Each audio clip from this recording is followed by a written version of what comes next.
तो हेलो साथियों, एक बार फिर से स्वागत है आपका यूपी एग्जाम्स वाला में। तो साथियों, जैसा कि आपको पता था कि मैंने पिछली वीडियो में केवल आपको बताए थे शब्द भेद कि आखिर शब्द कितने प्रकार के होते हैं, तो उसी की अगली कड़ी में साथियों मैं आपको बताने वाला हूं कि आज बनावट के आधार पर शब्दों के कितने प्रकार होते हैं। तो जैसा कि साथियों मैंने पिछली वीडियो में बताया था कि बनावट के आधार पर शब्द आपके तीन प्रकार के होते हैं, रूढ़ शब्द, यौगिक शब्द और योग रूढ़ शब्द। तो आखिर ये क्या है सर? आप लोगों ने कमेंट में पूछा सर इनकी थोड़ी डिटेल वीडियो बता दीजिएगा, तो आज वही लेकर के मैं आपके सामने आया हूं कि रूढ़ शब्द साथियों आपके बेसिकली क्या होते हैं कि जिन सार्थक शब्दों के खंड करने पर हमें कोई सार्थक खंड प्राप्त नहीं होते उन्हें रूढ़ शब्द कहते हैं। जैसे साथियों दूध के, दूध के जब आप साथियों अलग अलग शब्द खंड करेंगे तो दू और धा बनेंगे, तो इनका कोई अर्थ आपको प्राप्त नहीं हो रहा, ना दू का ना धा का, तो इस आधार पर ये रूढ़ है। मान लीजिएगा आपने ले लिया गेहूं, तो गे और हूं यानी कि इन दोनों में से ना गे का कोई स्वतंत्र अर्थ है ना ही आपका हु का कोई स्वतंत्र अर्थ है, तो साथियों ये भी रूढ़ शब्द।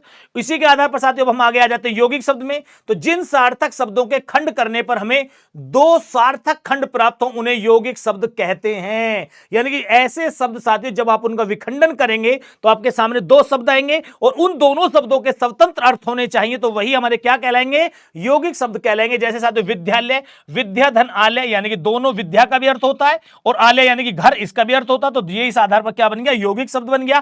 पाकशाला, पाक का भी अर्थ है और शाला का भी अर्थ है, तो बेटा ये भी क्या बन जाएगा?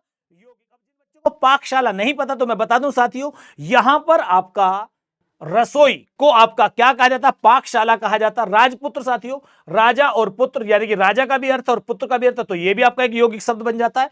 विद्यार्थी, विद्या का भी अर्थ और अर्थी का, यानी कि विद्या के लिए अर्थी या विद्या को सीखने वाला या विद्या को प्राप्त करने वाले को विद्यार्थी कहा जाता है, तो यह भी यौगिक शब्द है।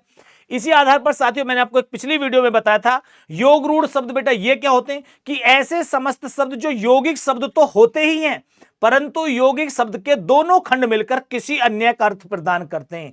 यानी कि जिस प्रकार यहां ये दोनों शब्द आपके साथियों अलग अलग एक के लिए अर्थ दे रहे हैं, यहां आपके वो किसी अन्य के लिए अर्थ देंगे और इनकी पहचान बेसिकली आपकी क्या होती है साथियों यौगिक रूढ़ शब्दों की?